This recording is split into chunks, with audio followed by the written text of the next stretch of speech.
Hi, and welcome to the Future of Work podcast by Allwork.Space. My name is Ceci Amador de San Jose, and today I'm looking forward to chatting with Tori Shepherd. Tori serves as a manager at the International Well Building Institute, the organization leading the global movement to transform our buildings and communities in ways that help people thrive.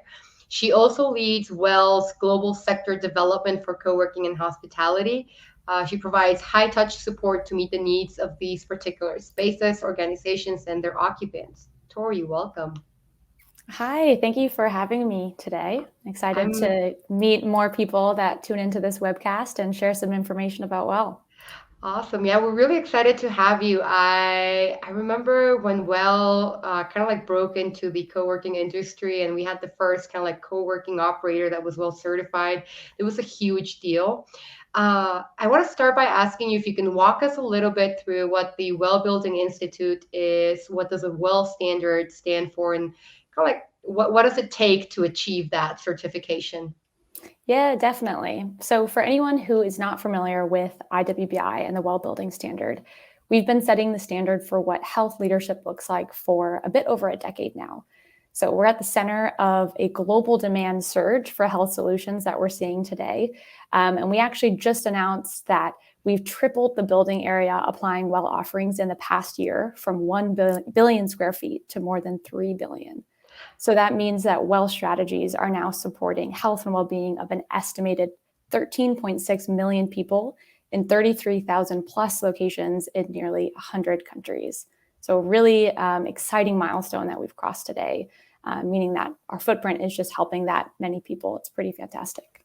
Yeah, I can imagine. And I think it's great. So I do believe that the shift to healthier buildings had been happening for a little bit, but I'm very, very glad to hear that kind of like the pandemic and people being increasingly more aware about how buildings and the built environment impacts our health. It's kind of like pushing more organizations and more companies to figure out a way to actually provide healthy environments for people.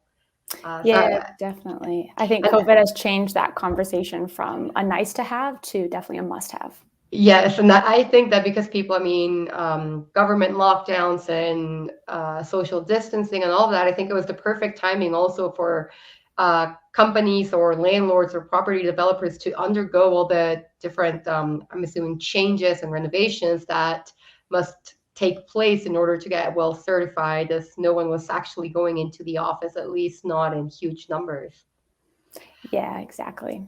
So speaking about kind of like the changes and the shift to healthier environments, what are some of the, so I think there's kind of like two different types of like organizations. So there's like kind of like new construction that is just Mhm. like from the get-go incorporating kind of like healthier alternatives into the entire construction design and layout process.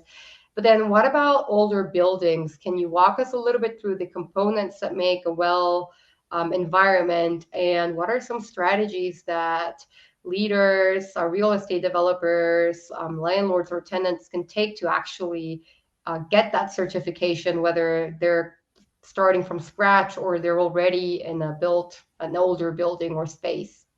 Yeah, definitely. And we do say that we have one well for all types of buildings, whether they're new construction or existing. I recently supported a building, 500 Collins in Melbourne, that was 70 years old and just achieved Well Platinum certification. So it definitely can be done for existing spaces as well. Um, and of course, across different sectors. And in terms of how it works, Well applies the science of how physical and social environments impact human health, well being, and performance. So the standard is comprised of policy, operations, and design strategies that are focused on how you can put health at the center of decision making for your business. So we have 10 concepts that comprise the Well Building Standard: mind, community, movement, water, air, light, thermal comfort, nourishment, sound, and materials. We outline building and organization level interventions that make the air cleaner to breathe or water healthier to drink, lighting to support circadian rhythms, healthy food accessible, policies to support mental health, DEI initiatives, and more. We like to say that we've done the research so that you can make a difference. I love that. And I really like how the institute, so it's not only about air and movement, the physical elements, but a huge part of it has been mental health, which, so yes, COVID has brought to the limelight the importance of air quality in buildings.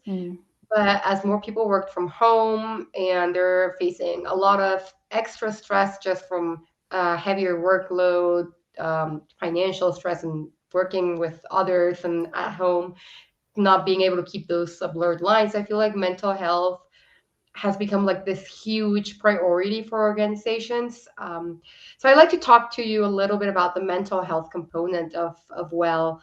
How can buildings, how can spaces contribute to the mental health of the end user? Mental health is definitely one of the key focuses of workplace design today, and one of our key initiatives at the the International Well Building Institute. Even before the pandemic, about 20 to 25% of adults experienced a common mental health condition, such as anxiety, depression, or substance abuse in a given year. Research out of the Queensland Centre for Mental Health Research estimates the prevalence of major depressive disorder rose 28% globally, and anxiety disorders rose 26% globally. This corresponds to 53 million people with major depressive disorder and 76 million people with anxiety disorders due to the COVID-19 pandemic alone. So clearly, there's a huge need for workplaces to not only support mental health issues when they occur, but also to simply foster a holistic state of well-being for their employees to build those skills, to build resilience in light of immense challenges and stressors of today. Of course, this is by no means an easy solve. It's critical for organizations to take a holistic approach, looking at a combination of policies, design, and culture shifts in order to drive that change in a really holistic and lasting manner. So design wise, at least in that aspect, what are some elements of design that people might not think about when they think about mental health and the built environment supporting mental health? Yeah, there are many ways that the Well Building Standard promotes facilitating mental health through design and policies. Things that come to mind just really quickly are, of course, biophilia, as in access to nature, proper acoustics, thermal comfort, access to a diversity of spaces that meet the needs of diverse workplaces in terms of access, hyper and hyposensitivity, and other realms. But one design feature that I think really stands out to me at the moment in the Well Building Standard is mine feature Mo7 Restorative Spaces, which requires a well project to support access to at least one space that promotes restoration and relief from mental fatigue or stress. And I can actually give you two just quick, impactful examples of that feature Yeah, in practice. we'd love that. Yeah. Great. So the first, which I love this example, is from Atoki Corporation in Japan. They installed what they called a mind fitness room, which is a meditation room for their employees to take meditation breaks throughout the day. And they've actually attributed this room to a great rise in productivity and workplace culture. And this was actually ahead of the curve by offering this back in 2019. And I do think there'll be a significant shift where employers will make more of an effort to provide those types of amenities, either through physical spaces or access to apps or services. And the other example that I also love is from First Sentier Investors, which is an office in Sydney, Australia. Their restorative space was a quiet room, which had dimmable lights, had plants, optional music, and it even can be reserved on an online booking system. They installed signage that encourages staff to use the room for prayer, as well as other non-work related purposes. And when I visited this space during their WELL certification journey, the facilities and office manager actually stopped me to tell her how moved some of their employees were by this offering. One man even stopped her in the hallway to tell her how appreciative he was that the organization would care so much for him to provide a prayer room, because he was Muslim and used the room multiple times a day for prayer. So that's incredible. When you're talking about these kind of like restorative spaces, do they all have to fit kind of like the same criteria, dimmable lights, kind of like no technology, or is that really more up to the organization? Yeah, there is some flexibility within it. I would say that is intentional in order to meet the needs of the occupants in your space. So, of course, you can do some sort of analysis and studies to see, are there people with certain religious needs that need the space? Are there mothers that might need a lactation room, or just the general employee that might need a quick sleep or break, depending on the hours that they're working? There are some criteria in terms of access to outlets. Of course, we know that nursing mothers need that type of amenity in order to plug in their appliances. But also, one of the requirements is dimmable lights and quiet spaces. So you can always combine uses, but it cannot be a space that has any type of work function to it. It must be a restorative space. The reason I ask is because I think this was 2018 or 2017 that I read that this organization had implemented. So it was a break room, but it was literally a break room. So people could go there, to like relieve stress or anger, and they had like a bunch of stuff in there that people could like smash or break. So Oh my um, goodness. We don't have just that as a well intervention, but I could yeah, suggest so it. so yeah, that's why I asked if it kind of had to be like, this quieter room that what people would normally think of when they think they need a break and to kind of like tune everything out of their systems. And Yeah. Tori, And go ahead, go ahead. just one thing to add there. I think one of the biggest criteria as well is just doing an analysis to understand demand in your space. So it's really great to have a restorative room, but if there's 10 people that need it and only one person can access it at a time, that's an issue. So that is one of the other criteria that we implement in terms of reviewing plans for spaces and having that restorative need met. Awesome. And then is there kind of like I don't want to say like square footage requirement, but how does it work then for kind of like larger employers or for example flexible workspaces and co-working spaces where there's kind of like a higher number of people that are working there on a day-to-day basis? Yeah, so we have a minimum square footage requirement Okay. per employee up to a specific amount. And then after that threshold for very large organizations, we would trust that it was in the organization's best interest to kind of undergo a quality study to then propose to us what they think would be the recommended amount. We don't want to have a massive organization with too many restorative rooms. Yeah. That wouldn't necessarily be a terrible issue, but once it does cross that threshold, we can work with organizations to help find that sweet spot. Amazing. And then you lead Wells Global Sector for Co-working and Hospitality. I'd like to talk a little bit more about that. How is the process, or at least in your experience, is the process to getting the certification different for, a company headquarters versus a co-working space whose end user? I mean, it varies a whole lot more than with like a regular headquarters from a company. Yeah, so I would say yes and no. The good thing about Well is that we've worked with so many diverse sectors and organizations around the world to make a program that truly is flexible and customizable to meet the needs of every project. So there are over 120 interventions in the Well Building Standard.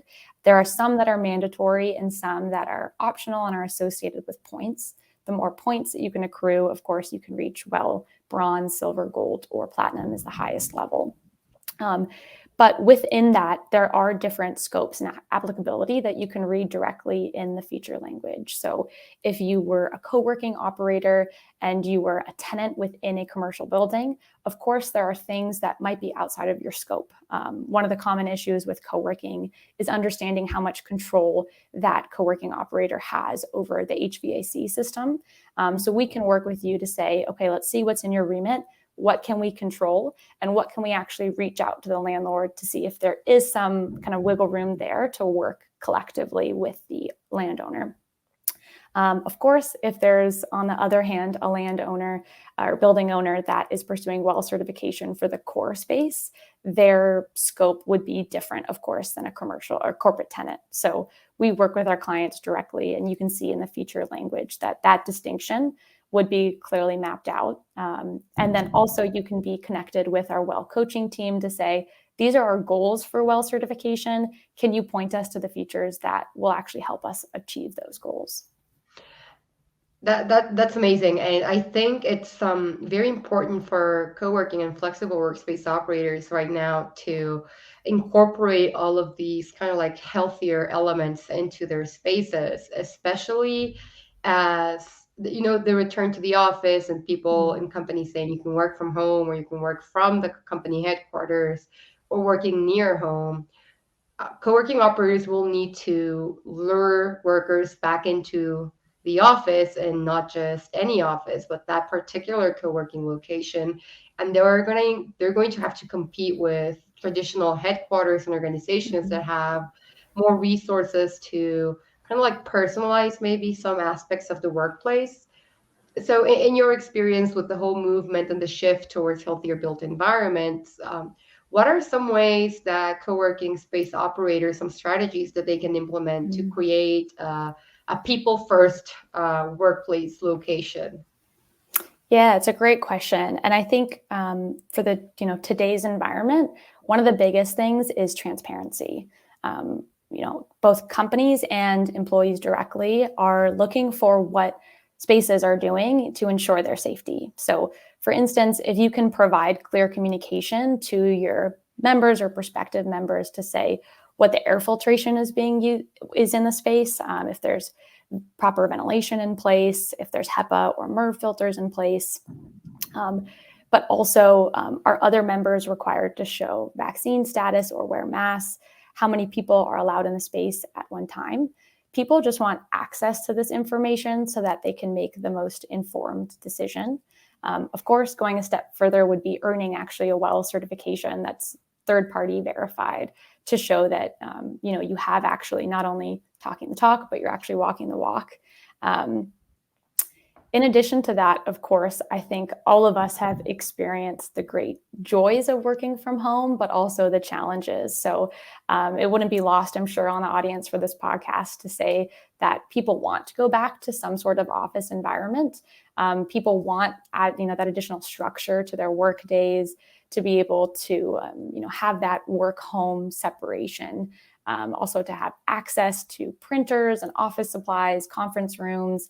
And also one of the biggest things that I think is a huge disparity in terms of the remote working setup is proper ergonomic workstations. Yes. So I know that a lot of my friends, whether they were in New York City, Melbourne, Los Angeles, all over the world, some had great sit-stand desks, others were working on a couch, others on a kitchen table. So I think really communicating all of the healthy interventions in a space, whether it relates directly to COVID or kind of there's more holistic elements like ergonomics and circadian lighting and biophilia, is something that will go, pay dividends in attracting people to your co-working space.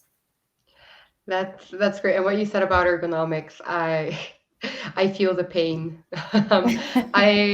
I used to have this like amazing setup, and then we had to repurpose that room. This was prior to the pandemic. Then when the pandemic hit, I was back to working either from my bed or the living room couch or just like very stiff dining room chairs, until eventually I just decided to set up like a tiny-ish workstation in a tiny corner of one of the rooms in the house. But I did get my ergonomic chair, and that's helped a whole lot. Yeah. And it's little things like that. I mean, some people may have known this before the pandemic and the importance of all of it, but I feel that now people are so much more aware of all the tiny little things that make or break a workplace experience. I think ergonomics is a great one. I feel like having the right environment. I don't know, but I think it's harder for people to find the motivation to work when they're working from home. I know that if there's like chaos, visual chaos, like I can see clothes, or I can see kind of like dishes stacked or a lot of glass, that's gonna put me off, and my mind's gonna be like, I need to, I want to fix that instead of focusing on the task at hand. So I think all of these elements, like you said, people are definitely much more aware of the pains of working from home, but it's still so comfortable and so convenient, though, that while some people do want to go back, I think it'll be harder than a lot of us anticipate to actually get them to leave the door. Yeah, I agree. And we actually kind of did a survey in our own workplace. Our headquarters is in New York City. And there were a few people that actually requested to go into the office during the pandemic because they said, I have a full house, I need some quiet. So there's always going to be people that do want to have that work environment, but I completely agree with you. There's this other subset of people that say, I might want to go in 1 to 2 days a week. I need to have some flexibility, or I've actually moved to a different location and I'm not near the headquarters. What can you, help me? Can you connect me to a co-working operator? So I think there's definitely a lot of perks that can draw people in.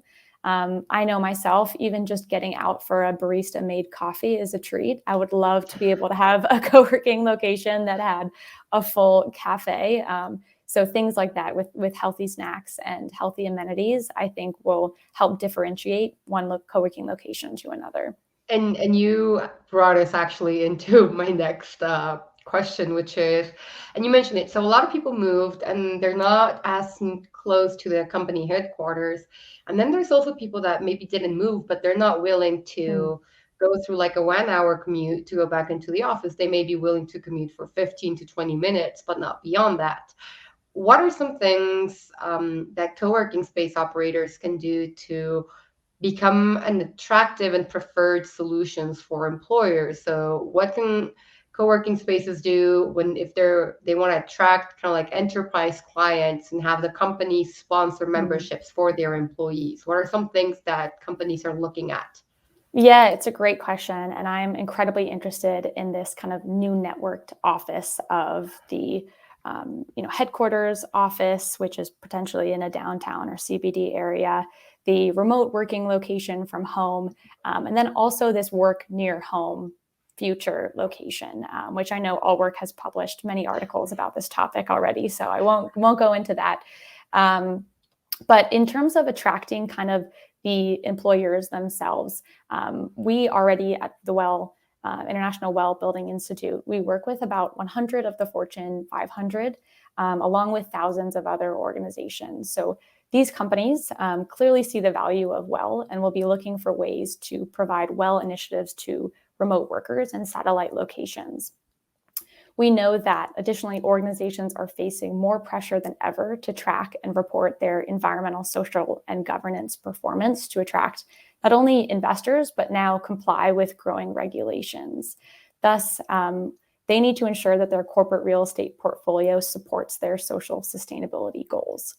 Well, of course, can play a key role in that, but my key point here is that co-working spaces have a huge opportunity to fill this need, to demonstrate how they can support member health, culture, community, environmental initiatives, et cetera, because any element of an organization will expand to their full corporate portfolio, including where they send their employees to.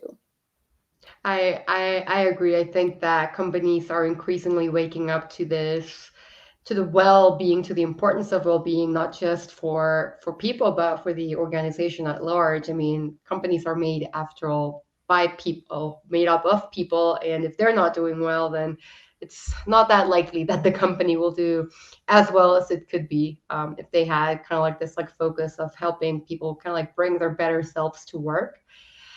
Off the top of your head, back to mental health and well-being, what are kind of like the top 5 strategies or the top easiest strategies that co-working space operators and even companies at large can implement to support mental health at work beyond the restorative rooms that we already talked about today?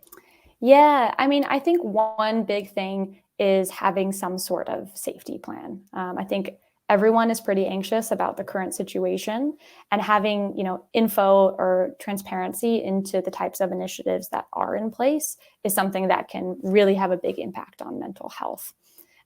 In addition to that, I would say organizations more broadly having access to mental health resources is incredibly important, and communicating to their employees how they can access those. So for instance, having quarterly newsletters or emails sent around to say, you have access to this EAP, you can reach out to a therapist on this line, it's anonymous.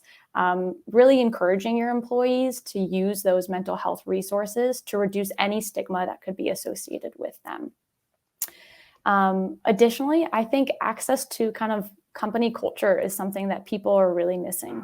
People feel incredibly isolated working from home.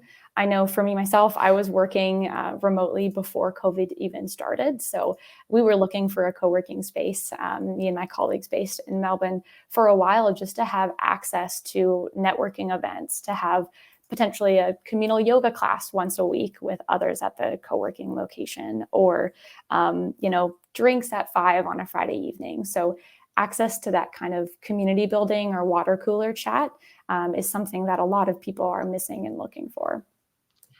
And I think that co-working space operators are uniquely positioned to kind of like cater to those individuals and professionals that are searching for that community and aspect of work. I know, I mean, they're known already for hosting events, workshops, and part of the pride of co-working spaces is that they help combat the loneliness, isolation, epidemic, especially for remote workers or freelancers or entrepreneurs. And that's another thing. There's like a huge market right now for that. There's so many people that started a side gig, or people that, they either work, they live alone, and so they've been working from home for a really, really long time.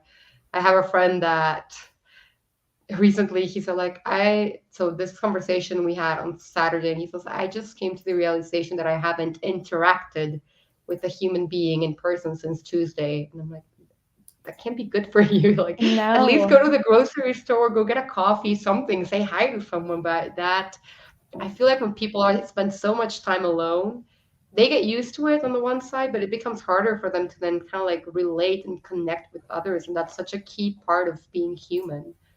Yeah, I completely agree. And it actually brings me back to the previous point as well about restorative spaces, because I think people are really craving that kind of community building and access to social interaction. But at the same time, we're all going to be thrown kind of into the deep end when we go to a networking event or a conference in person for the first time. And we might need to have these small moments away in quiet space to just kind of take a deep breath and rejuvenate after kind of having that overstimulation after so much time inside. I agree. I think that, I mean, with everything that COVID and I feel like everything, the return to the office is still very much in the air. No one really knows what it's going to look and feel like. And I agree, we're craving that interaction. But I don't know if it'll overwhelm us a whole lot more after spending almost 2 years away from it. So it'll definitely be interesting to see how it plays out. Yeah, I imagine it'll be a long, ever-changing transition over the next couple of years. I agree.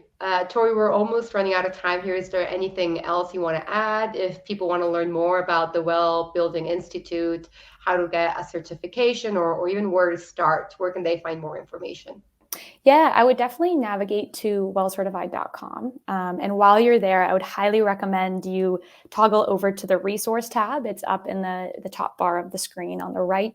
And take a look at our IWBI special report, Prevention and Preparedness, Resilience and Recovery. We launched that only a couple of months ago, but it was an initiative that everyone at the organization worked on for over a year, in addition to many of the 600 members on our IWBI task force on COVID-19 and other respiratory infections. That report itself has 4 parts.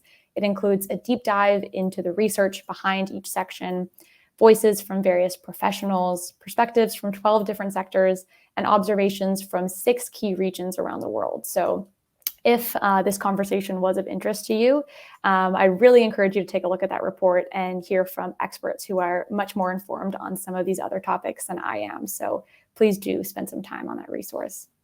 Awesome. Thank you so much, Tori. I also want to take the opportunity to thank our sponsor for today, Office R&D, our workspace management software that helps flexible workspace operators and hybrid teams manage the workplace of the future by automating tasks and delivering valuable data insights to make the whole experience much more seamless, positive, and less stressful. Thank you, everyone, for tuning in to the Future of Work podcast by Allwork.Space. Remember that new episodes are released every Thursday.